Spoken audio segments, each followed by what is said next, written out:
मैं क्या किस तरीके की एक्टिंग में बिलीव करता हूँ कि मैं myself Divyendu Bhattacharya who is sitting right now in front of you, ये आदमी गायब हो जाए। ये आदमी कंप्लीटली, जब सिनेमा हो, कंप्लीटली जो किरदार के पीछे ये आदमी कहीं गायब हो जाए और वो किरदार दिखे। कभी कभी कामयाब होता हूँ, कभी कभी नहीं कामयाब होता हूँ, बट फेलियर से मैं कभी नहीं डरता हूँ। क्योंकि हर मोमेंट में आपको लाइफ कुछ ना कुछ सिखा के जाती है। जिंदगी है मतलब, और वो चलती का नाम गाड़ी है। वो आप चलते रहिए, उतार चढ़ाव, ये तो जिंदगी का मतलब हिस्सा है। मैं बिलीव ही नहीं कर सकता कि वो she is a real fighter and real craftsman है। मतलब इस तरीके से काम तो बहुत कम लोग करते हैं। And hats off. Hi, this is Divyendu Bhattacharya और आप मुझे देख रहे हैं शुभजीत के यूट्यूब चैनल पर। Like, share and subscribe right now please.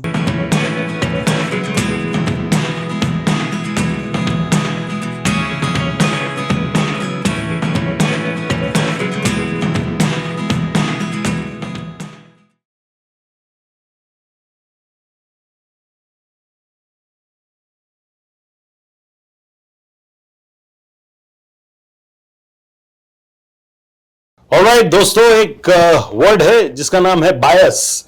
लोग बोलते हैं कि बायस नहीं होना चाहिए, बायस होंगे तो फिर क्यों होगे, ये होगे। मेरे हिसाब से अगर कोई आपके पर्सनल जो फेवरेट लैंड है वहां से अगर कोई आके एक मुकाम हासिल करता है, the epitome of success, you gotta have that personal bias. And when I talk about bias, that bias is only love for this man over here, Dibyendu sir.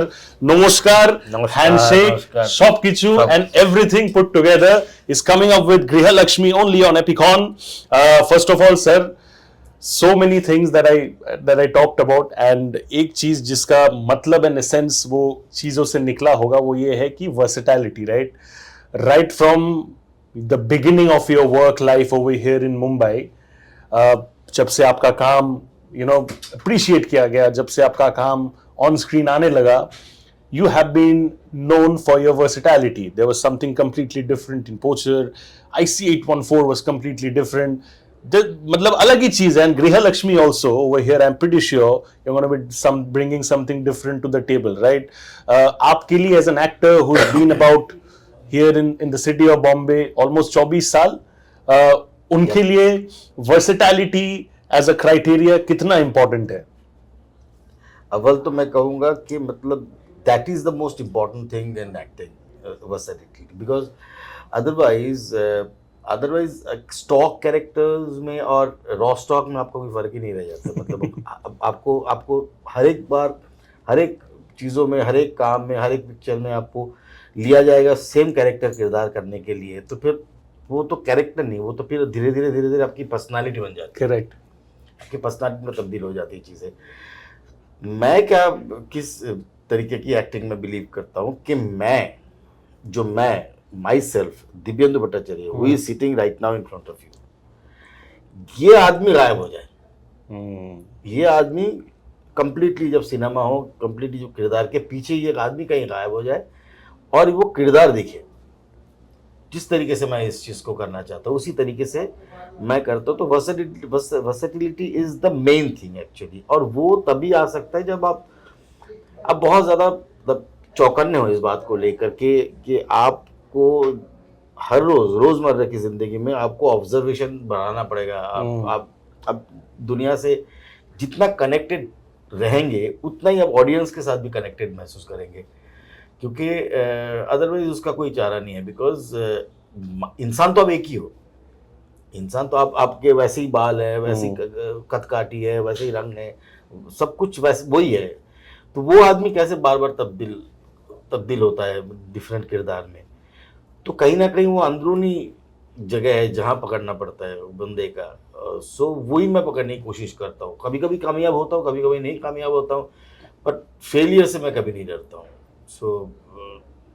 क्योंकि वो फेलियर होता ही नहीं, वो एक अटेम्प्ट होता है। और मैं एक सेफ जोन में खेल के भी फ़ायदा क्या है। मतलब कि आप फुटबॉल फील्ड में उतरे हैं और एक कोने में खड़े हुए हैं कि बॉल आएगा तभी मैं उसको डॉज करके ऐसे मार दूंगा, नहीं। आपको घुसना पड़ेगा, आपको कूदना पड़ेगा, आपको जाके वो बॉल को रिट्रीव करना पड़ेगा, आपको बॉल को लेना पड़ेगा, उस बॉल के लिए लगातार आपको जद्दोजहद करनी पड़ेगी, तभी तो आप उस गेम का हिस्सा होंगे। बिल्कुल, आप बंगाल टाइगर हो। बंगाल टाइगर जो है वो कभी किसी से घबराता नहीं है, वो बाहर जाता है, दूसरे जगह पे शिकार करता है, and he stamps his authority over there, right? Exactly what you have done coming out of Kolkata, making your mark over here in Mumbai. मैं आपसे पूछना चाहता हूं सर, 24 साल is a long time, right? Highs lows, mental highs, mental lows, सब कुछ आपने देखा होगा, and I am sure you are still going through all that. वो जो ग्राफ है वो already is always gonna be constant, right? 24 साल के आपके बेस्ट फ्लैशबैक्स प्रोफेशनली क्या है? ये 24 साल तो मतलब मुंबई फिल्म इंडस्ट्री की बात कर रहे हैं जी। उससे पहले उससे पहले 1988 से started doing acting in theatre. 1988 से मैं कलकत्ता में थिएटर करना शुरू किया। फिर 1994 में I joined National School of Drama as a student, then in National School of Drama repertory company as an actor, as a professional actor. So it's since 1988 actually, so long back, it's a long journey. मेरा maths उतना अच्छा नहीं है, वो 2025 से कोई 1918 minus कर दो, उतने साल हो गए बेसिकली। सो हाँ, so it's a long journey. So when you think in retrospect, life एक बहुत बड़ी मजेदार चीज है। मतलब आप उसी किसी चीज को लेके क्रिब नहीं कर सकते हैं, क्योंकि हर मोमेंट में आपको लाइफ कुछ ना कुछ सिखा के जाती है। जिंदगी है मतलब, और वो चलती का नाम गाड़ी है, वो आप चलते रहिए, उतार चढ़ाव ये तो जिंदगी का मतलब हिस्सा है। मतलब इससे नहीं डरना चाहिए। मतलब मैं कभी जिंदगी में ये नहीं बोलता हूँ कि यार मैं उस रात बिना खा के सो गया और मैं रेलवे स्टेशन में ये, क्योंकि मैं इन सब चीज़ों को ग्लोरीफाई नहीं करना चाहता हूँ। क्योंकि ग्लोरीफाई क्यों करूँ, क्योंकि ऐसे तो बहुत लोग करते हैं। ये तो मैंने किसी और के लिए नहीं किया, तो मैंने खुद के लिए किया। So true. तो मैंने खुद के लिए, मुझे किसी डॉक्टर ने बताया नहीं था कि ब्लड शुगर हाई हो गया, जाओ मुंबई जाओ एक्टिंग करो। ऐसा थोड़ी ना है। मतलब किसी डॉक्टर ने नहीं बताया, किसी ने नहीं बताया, मुझे करना था। तो इसीलिए इन सब चीज़ों को ग्लोरिफिकेशन, इस चीज़ों का ग्लोरिफिकेशन बिल्कुल नहीं होना चाहिए मेरे हिसाब से। बिल्कुल तो सही। इसलिए मैं जब पीछे मुड़ के देखता हूँ, सब मुझे खुशी मिलती है।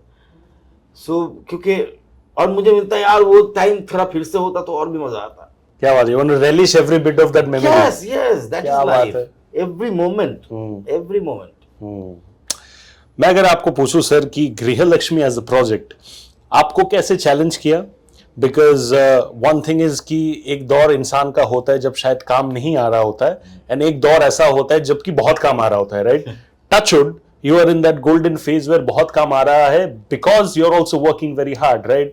उस टाइम पे when there's so much of work coming up, and there's Griha Lakshmi now, movie आ रहा है आपका आगे जाके फतेह, when you're reading so many scripts at that time, how do you ensure कि हर एक प्रोजेक्ट जो है वो अलग रहे, and how has Griha Lakshmi contributed to that aspect?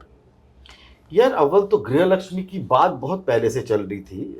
काफ़ी मतलब जब इन्होंने स्क्रिप्ट लेवल पे डेवलपमेंट शुरू किया था तभी इन्होंने मेरे से बात कर ली थी। उसके बाद इन्होंने कहा था कि अभी स्क्रिप्ट हम डेवलप कर रहे हैं, लेकिन आपसे पहली बार हम इसलिए बात कर रहे हैं कि आपको एक लूप में लेना चाहते हैं, आपको ये बताना चाहते हैं कि अगर आपसे भी अगर कोई कंट्रीब्यूशन मिले तो आप बताइएगा। मैं actually I am a yes man, तो मैं नो बहुत कम बोलता हूँ। तो नो बोलने के लिए मेरे को कुछ 0.1% होता है जब जहाँ जाके मेरे को ना बोलना पड़ रहा है, या तो डेट्स नहीं है या तो कुछ लॉजिस्टिक्स की प्रॉब्लम हो रही है। अदरवाइज मैं ना नहीं बोलता हूँ, क्योंकि मैं काम करना चाहता हूँ और मुझे पता है कि मैं कोई भी काम से कुछ ना कुछ तो निकाल ही लूंगा। अगर उसमें सब्सटेंस है तो मैं और सब्सटेंस डाल सकता हूँ उसमें। तो इसीलिए गृहलक्ष्मी को मैंने हाँ किया, और गृहलक्ष्मी की टीम जो है वो काफ़ी अच्छी टीम थी, बिकॉज वो रुमान किदवाई जो है वो डायरेक्टर, उसको मैं मॉनसून वेडिंग के बाद आज मिला, इस प्रोजेक्ट में मिला। It's almost like 24 years back. तो एक बहुत खास चीज़ थी मेरे लिए गृहलक्ष्मी। और ऊपर से गृहलक्ष्मी इस तरीके से चैलेंज की कि बहुत दिनों बाद एक out and out villain, he is just a crude human being, crude man. इंसान को डर लगे एकदम, आतंक फैलना चाहिए, खौफ लगे। वो एक खौफनाक टाइप का कैरेक्टर है वो, एम्बिगुअस भी है। मतलब वो पता भी नहीं चलता आपको ये कब क्या कर देगा। सो वो एक एस्पेक्ट है कैरेक्टर का, जो मुझे मजा आया करने में। You know, the team is quite interesting. एक तरफ चंकी सर है जो कि I mean he is versatile in his own ways, Yes. लेकिन वो यहाँ पे जितना मुझे glimpse देख के समझ आएगी, he's bringing a bit of seriousness to the table. And another beautiful thing, this wonderful woman, मैं कितना भी तारीफ करूँ कम है, वो है Hina Khan. Of course, he's outstanding. She's outstanding, and most importantly, the kind of battles that she has fought off screen, Hats off. वहां से लेके this curve, grand comeback, आगे जाके it's only gonna be better. I truly believe in the principle of Nari Shakti, right? आप हिना को उसके journey को from whatever she has handled to now, when she's a part of a wonderful project with you, how do you see this whole graph? Yes, she is a fighter and she is like I'm frankly speaking कि मुझे बाद में पता चला कि हिना का ये development मतलब शारीरिक तरीके से जो ये सारी चीज़ें हुई है, जब मैं उसके साथ काम कर रहा था उस टाइम देख के बिल्कुल भी मुझे समझ में नहीं आया। और हम लोग जो है इतना ऑड सिचुएशन में काम कर रहे थे, हम लोग लगभग 14-15 घंटे के शिफ्ट में काम कर रहे थे, रात भर शूटिंग कर रहे थे, हेक्टिक स्केड। वो हिना, अब मैं when I think in retrospect, उसने कैसे किया ये सब, और एक बिल्कुल चेहरे पे कोई शिकंज नहीं किए बिना, मतलब इस तरीके से वो काम करना आउटस्टैंडिंग था। मतलब मैं बिलीव ही नहीं कर सकता कि वो, she is a real fighter and real craftsman. मतलब इस तरीके से काम तो बहुत कम लोग करते हैं। And hats up. And even Chunky ji के साथ हालांकि मेरा कोई काम नहीं था इस पे, हमारा सीन नहीं था इसमें, तो लेकिन I also love him. Who doesn't? मम्मा मिया, कौन प्यार नहीं करते उनको। सर, आपके जिंदगी में कोई ऐसा करो दिल की मर्जी वाला मोमेंट बताइए जहां पे perhaps the brain was getting the better of your heart, but eventually जाके आपने अपने दिल की सुनी and you were very proud of that decision. वो ऐसा करो दिल की मर्जी प्राउड मोमेंट आपके जिंदगी का क्या है? एवरी मोमेंट मतलब चाहे मैं आज एक्टिंग कर रहा हूँ, या फिर मैं मुंबई में हूँ, या फिर मैं जब कलकत्ता छोड़ के दिल्ली गया, मैं सब कुछ दिल की बात। मतलब इट्स लाइक अब मुझे क्या करना है, अपॉर्चुनिटीज ये आया तो उसको ग्रैब करो। सो मतलब ऐसा नहीं है कि आप मतलब आपके पास बहुत सारे, मेरे पास लाइफ में कभी भी बहुत सारे अपॉर्चुनिटीज थे नहीं। मेरे पास एक ही सिंगल अपॉर्चुनिटी थी, आती थी, ठीक है यही करना है, आगे चलो, आगे बढ़ते चलो, बस आगे बढ़ते चलो। मैंने आपके पास जिंदगी में कोई प्लान बी नहीं था, ये जो है इसी को लेकर प्रोसीड करना है। कोई प्लान भी नहीं था। मतलब कभी भी लाइफ में, अभी भी अगर मैं अच्छा खाना बनाता हूँ तो कोई आके मुझे बोलता है कि यार तुमको तो लाफ्टर शेफ पे जाना चाहिए, इधर जाना चाहिए, मैंने बोला नहीं जाना चाहिए मुझे सारी चीज़ें हॉबी रहने दो। एक चीज़ है मेरा प्रोफेशन है जहाँ से मैं पैसा कमाता हूँ, बाकी सारी चीज़ें मेरी हॉबी है। मतलब अगर मैं गाना भी गाता हूँ तो मुझे इंडियन आइडल नहीं जाना है। क्यों जाना है? एज अ गेस्ट जाएंगे शो प्रमोट करने के लिए, अलग से कंटेस्टेंट क्यों बने? लेकिन मैं क्यों जाऊंगा? मतलब मुझे अलग स्ट्रगल जिंदगी में ये सब नहीं करना मुझे। What I love is your alignment when it comes to your thought. आपने एक चीज कहा कुछ देर पहले, sir, I know there is limited time, we're slowly coming to the fag end of the conversation, but मुझे ये चीज जानना, आपने कुछ देर पहले कहा कि आप ज्यादा ना नहीं कह सकते, राइट? अनफॉर्चुनेटली ये जो एक कैरेक्टरिस्टिक होता है, इसका बहुत ज्यादा फायदा उठाया जाता है, राइट? प्रोफेशनली बोलो या पर्सनली बोलो, पर्सनली तो चलो ठीक है, फैमिली है, चलता है, प्रोफेशनली लोग बहुत फायदा उठाते हैं। आपका फायदा उठाया गया इस चीज के वजह से? उठाया जाता है, लेकिन मैं फायदा उठाने भी देता हूँ। मैं फायदा उठाने भी देता हूँ। मैं कितना फायदा उठाओगे? उठाओ, चलो मैंने हाँ बोल दिया ना, काम तो करना ही है मुझे। हाँ, मैंने हाँ बोल दिया। अब कभी कभार ऐसा भी होता है, काम करते हुए लगे यार मैंने क्यों हाँ बोल दिया, मैं क्यों आ गया, मैं कहाँ फंस गया। लेकिन जब कैमरा ऑन होता है then, because see the thing is that कोई आपको 5 रुपये दे रहा है, कोई आपको खाना ढंग से नहीं दे रहा है, कोई आपको रहने को ढंग से नहीं दे रहा है, लेकिन आप उसके लिए 5 रुपया कम परफॉर्मेंस नहीं दे सकते। बिल्कुल, सो ट्रू। आपको 100% ही देना पड़ेगा। और जो आपको 200 रुपया दे रहा है उसके लिए भी 100% नहीं देते हो, बिकॉज वो आपका बेंचमार्क है, उसके ऊपर तो आप जा भी नहीं सकते हो। तो किसी के लिए आप 95% नहीं दे सकते हो, 20 को 100% सबके लिए देना पड़ता है। सो सो मैं फायदा उठाने भी देता हूँ, मुझे कोई टेंशन नहीं। क्या बात है, ये है स्पिरिट। हाँ, कोई ऐसा परफॉर्मेंस आपकी जिंदगी का where you surprised yourself, because आप इतने सालों से सर थिएटर कर रहे हो, काम कर रहे हो, एक लेवल ऑफ स्किल्स और एक्सपर्टीज तो हो जाता है, बट कोई ऐसा कैरेक्टर या project where you perhaps outshined yourself and you didn't even realize, only काम देखने के बाद समझ में आया कि यार जो मुझे शायद आता था, मुझे लगता था उससे भी कमाल का काम हो गया। यार ऐसा हर एक काम को देख के मुझे लगता है, मेरा हर एक काम को देख के मुझे लगता है कि यार, क्योंकि हर एक काम शुरू होने से पहले ही ना मैं थोड़ा इंट्रोस्पेक्ट में रहता हूँ कि यार पता नहीं यार, क्योंकि मेरा नर्वस एनर्जी मेरे लिए, मेरे अंदर बहुत काम करता है। मतलब मैं सेट में जाने से पहले, कहीं नए सेट में जाता हूँ तो मैं डरता हूँ कि यार मैं आज, हो सकता है आज वही दिन है मैं पकड़ा जाऊँ, आज वही दिन है मैं पकड़ा जाऊँ, आज वही दिन है जो सबको मालूम चल गया, जो बैठे हुए हैं सबको मालूम चल गया, नहीं इसको कुछ नहीं आता, ये फ्लूक है, ये इसको कुछ नहीं आता है, आज वही दिन है मैं पकड़ा जाऊँ। लेकिन मेरा वो जद्दोजहद चलता रहता है कि यार, कि वो नर्वस एनर्जी मेरे अंदर हमेशा रहता है कि यार मैं करके निकाल जाऊँ, मैं करके निकाल लूँगा, मैं करके निकाल लूँगा, मैं करके निकाल लूँगा। मैं बार बार पढ़ना, ये रिहर्सल करना, रियाज करना, ये सब करता रहता हूँ, आपके आगे निकल जाता है चीज़ें। माँ दुर्गा इज काइंड, माँ दुर्गा इज काइंड, ऊपर वाला कर देते, ऊपर वाला मेरे मुंह से बुलवा लेते चीज़ें, डायलॉग्स बुलवा लेते, मेरे से एक्टिंग करवा लेते, सो मैं कर लेता हूँ। तो नाइस। और क्या होता है फिर आप धीरे धीरे अब जब चीज़ों के अंदर घुसते तो आपके पास इतने सारे लोगों की टीम होती है, मतलब कैमरा डिपार्टमेंट भी आपको हेल्प करने के लिए वहाँ खड़े हैं, एडीज है, डायरेक्टर्स है, सबके, और it's a collaborative process. Of course, तो आप अकेले में तो कुछ नहीं कर सकते, सिर्फ परफॉर्मेंस आप कर सकते हो, लेकिन बाकी सारी चीज़ें तो कोलैबोरेशन में ही आता है। True. Last question sir, project का नाम है गृह लक्ष्मी, बहुत ही प्यारा नाम है।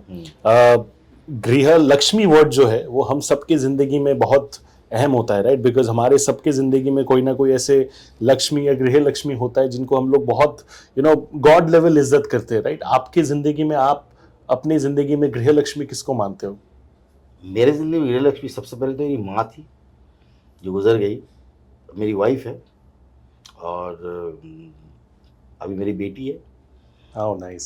तो सो माए हैं, माए बेटियाँ यही सब होते, लक्ष्मी और कौन होंगे। क्या बात है, क्या बात है। और वही लक्ष्मी जी का आशीर्वाद है which is always touch wood gonna be there for you, keep shining sir, and I love you। वो पर्सनल बायस तो रहेगा ही, बंगाल टाइगर है, he is roaring like anything, so that's gonna be there। thank you so much। and एक छोटा सा प्यारा सा आपके लक्ष्मी के लिए मैं गिफ्ट लेके आया हूँ, तो ये उनको जरूर पसंद आएगा hopefully. This is from our fashion label, so I hope you love it. Thank you so much. And guys, Griha Lakshmi है, Epicon is the platform. Sir बताएंगे कब देखना है, कौन से तारीख से देखना है? Yes, so 16th of Jain गृह लक्ष्मी रिलीज हो रही है एपिकॉन में, आप जरूर देखिएगा, आपको बड़ा मजा आएगा। It's gonna be an epic experience indeed। Thank you so much, lots of love, take care, stay safe, thank you।